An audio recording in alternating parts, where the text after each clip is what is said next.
Honourable prime minister Narendra Modi గారు, honourable governor Abdul Nazir గారు, ఉప ముఖ్యమంత్రి మిత్రుడు పవన్ కళ్యాణ్ గారు, వేదికపై ఉన్న పెద్దలందరికీ ఈరోజు అల్లూరి సీతారామరాజు ఇంటర్నేషనల్ ఎయిర్పోర్ట్ సందర్భంగా ఉత్తరాంధ్ర ప్రజలందరికీ ముందుగా శుభాకాంక్షలు. ఉత్తరాంధ్రలో కొత్త చరిత్రకు నాంది పలికేలా ఎయిర్పోర్ట్ నిర్మాణానికి సహకరించిన రైతులందరికీ ముందుగా పాదాభివందనం చేస్తున్నాను. మీరు కేవలం భూములు మాత్రమే ఇవ్వలేదు, ఉత్తరాంధ్రకు బంగారు భవిష్యత్తు ఇచ్చారు. నేడు ఉత్తరాంధ్రకి ఇంటర్నేషనల్ ఎయిర్పోర్ట్ వచ్చింది. ఉత్తరాంధ్రకి అంతర్జాతీయ ఐటీ దిగ్గజం గూగుల్ వచ్చింది. ఉత్తరాంధ్రకి ప్రపంచ స్థాయి స్టీల్ కంపెనీ ఆర్సీఆర్ మిత్తల్ వచ్చింది. ఇంకా ఎన్నెన్నో. ఇవన్నీ ఎలా వచ్చాయి? ఒక్కసారి మీరు ఆలోచించుకోవాల్సిన అవసరం ఉంది. 2 ఏళ్ల క్రితం విధ్వంసమైన రాష్ట్రం. ఆ రోజు నేను, పవన్ కళ్యాణ్ గారు, నరేంద్ర మోడీ గారి నాయకత్వంలో మీ అందరికీ ఒక హామీ ఇచ్చాం. రాష్ట్రాన్ని పునర్నిర్మాణం చేస్తామన్నాం, నిలబెట్టుకున్నాం. మోడీ గారి చేతుల మీదుగా ప్రారంభించుకున్న ఎయిర్పోర్టు ఉత్తరాంధ్రకు ఒక మణిహారం. నేను అందుకే పదే పదే చెప్తున్నాను, ఉత్తరాంధ్ర కళలకు రెక్కలొచ్చాయి.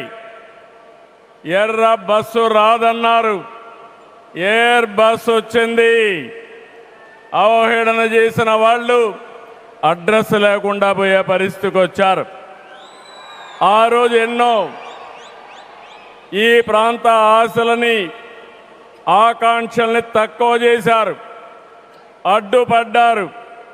అన్ని అధిగమించాం. అద్భుతమైన ఎయిర్పోర్ట్ ఈరోజు నిర్మాణం అయిందంటే ఇది ఉత్తరాంధ్రకి గర్వ కారణమని మరొకసారి విజ్ఞప్తి చేస్తున్నాను. కొత్త ఎయిర్పోర్టు మన్యం వీరుడు అల్లూరి సీతారామరాజు పేరు పెట్టుకున్నాం. పేరు తలుచుకుంటేనే గుండె ఉప్పొంగుతుంది. గిరిజనులతో కలిసి ఆయన చేసిన స్వాతంత్ర పోరాటం దేశం ఎప్పటికీ మరిచిపోదు. ఉత్తరాంధ్ర శక్తికి నిదర్శనం ఈ ఎయిర్పోర్టు. ఎందుకంటే ఈ ఎయిర్పోర్ట్ నిర్మించింది ఎవరో కాదు, ఉత్తరాంధ్ర వాసి జిఎంఆర్, ఈ ప్రాంత వాసి. ఇంకొక పక్క దీనికి తొలుగు అడుగు వేసిన అశోక్ గజపతి రాజు ఇక్కడి వారే. ఏవియేషన్ మంత్రిగా నిర్మాణం పూర్తి చేసే బాధ్యత తీసుకున్న రామ్మోహన్ నాయుడుది కూడా ఉత్తరాంధ్రనే. ఇది ఉత్తరాంధ్ర సత్తా అని మరొక్కసారి మీ అందరికీ విజ్ఞప్తి చేస్తున్నాను. ఈరోజు ఉత్తరాంధ్ర దశ దిశ మార్చి కీలక ప్రాజెక్టు ప్రారంభానికి వచ్చిన మోడీ గారికి మనస్ఫూర్తిగా ధన్యవాదాలు. ఈరోజు మనందరం గుర్తుపెట్టుకోవాలి, వెంటిలేటర్ పైన ఆంధ్రప్రదేశ్కి ఆక్సిజన్ ఇచ్చి ఈరోజు నిలబెట్టిన వ్యక్తి నరేంద్ర మోడీ గారు. నేను మిమ్మల్ని అడుగుతున్నా, ఆంధ్రుల సెంటిమెంట్ విశాఖ ఉక్కు నిలబెట్టింది ఎవరని గట్టిగా మీరు చెప్పాల్సిన బాధ్యత మీ పైన ఉంది. ఎవరు? విశాఖ రైల్వే జోన్ మంజూరు చేసి విభజన హామీని నెరవేర్చింది ఎవరు? పోలవరానికి సాయం చేసి గాడిన పెట్టింది ఎవరు? రాజధానికి నిధులిచ్చి పనులు పునఃప్రారంభించిన వ్యక్తి ఎవరు? 2027 భోగాపురంలో చెప్తున్నాను, పోలవరాన్ని పూర్తి చేసి మన ప్రధాని చేతుల మీద జాతికి అంకితం చేస్తామని హామీ ఇస్తున్నాం. 2028 అమరావతి మొదటి దశ పనులన్నీ పూర్తి చేసి మన ప్రధానమంత్రి నరేంద్ర మోడీ గారి చేతుల మీదుగా ప్రారంభిస్తామని మీ అందరికీ హామీ ఇస్తున్నాను. దీనికి మనందరం థ్యాంక్స్ చెప్పాలనా లేదా అని అడుగుతున్నా. చెప్పాలనా లేదా అని అడుగుతున్నా. థ్యాంక్ యూ, థ్యాంక్ యూ, ధన్యవాదాలు, ధన్యవాదాలు.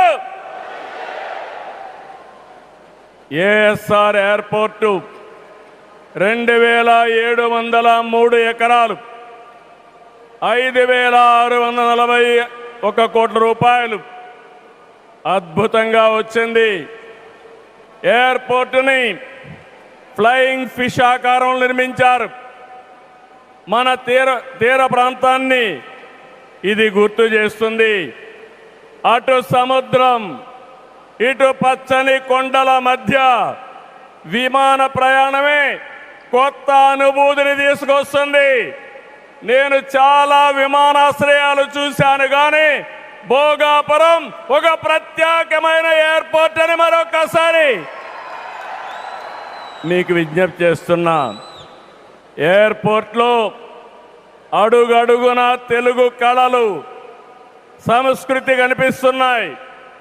తెలుగు ముగ్గులు, ఏటి కొప్పాక బొమ్మలు, కూచిపూడి నృత్యం, తోలు బొమ్మలాట, బొబ్బలి వీణ, నాదస్వరం, లేపాక్ష నంది వంటివి ప్రతిబింబించేలాగా తీర్చిదిద్దారు. విశాఖ నుంచి భోగాపురాన్ని నిర్మించే బీచ్ కారిడారు ప్రకృతి అందాలతో మరింత ఆకర్షణ తెస్తుంది. గ్లోబల్ ఏరోస్పేస్ ఏవియేషన్ హబ్కి GMR Manasa aviation university, ASIP semi conductor ప్రాజెక్టుకు శంకుస్థాపన చేసుకున్నాం. జిఎంఆర్ విఎఫ్ స్కిల్ డెవలప్మెంట్ సెంటర్కి ప్రారంభించుకున్నాం. శంషాబాద్ ఎయిర్పోర్టుతో తెలంగాణ దశ దిశ మారింది.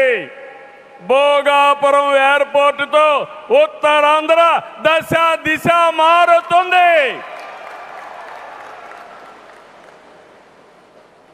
2015లో ఆనాడు ప్రధానమంత్రిగా ఉన్న నరేంద్ర మోడీ గారి నాయకత్వంలో ప్రకటన చేశాం. 19లో అనుమతులు తెచ్చి శంకుస్థాపన చేశాం. భోగాపురానికి నాడు కొబ్బరికాయ కొట్టింది మనమే, నేడు గుమ్మడికాయ కట్టింది మనమే.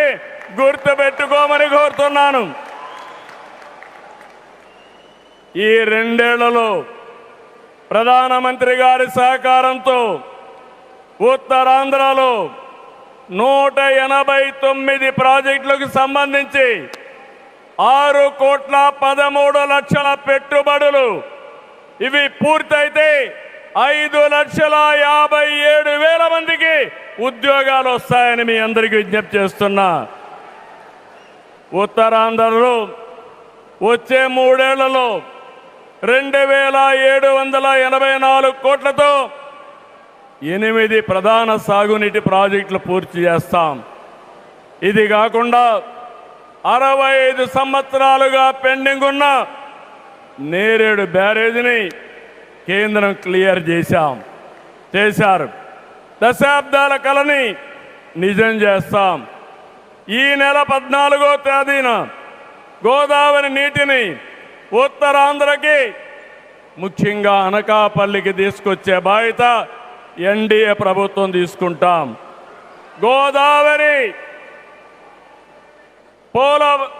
వంశధారిని అనుసంధానం చేసే బాధ్యత తీసుకుంటాం.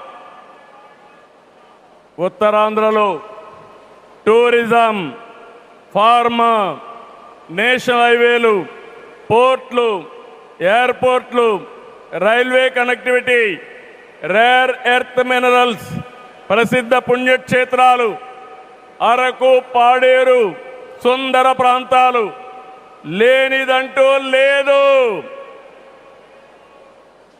వీటితో ఉత్తరాంధ్ర నుంచి వలసలు పోరు. వేరే ప్రాంతాల్లో శ్రీకాకుళం కాలనీలు ఉండవు. వేరే ప్రాంతం నుంచి ఉత్తరాంధ్రకు వలసలు